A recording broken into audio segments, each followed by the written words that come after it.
சொல்லுக்கும் அர்த்தத்துக்கும் தூரங்கள் கிடையாது. சொல்லாத காதல் எல்லாம் சொர்க்கத்தில் சேராது. எண்ணிக்கை பார்த்தாலே முத்தங்கள் ஆகாது.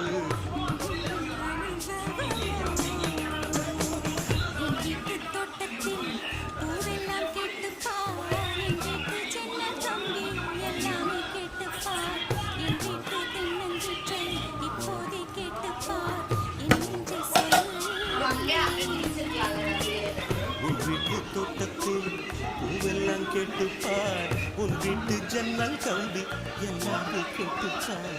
உன் வீட்டு தென்னங்கீற்றை ஒவ்வொன்றா கேட்டுப்பார். என் பேர் சொல்லுமே.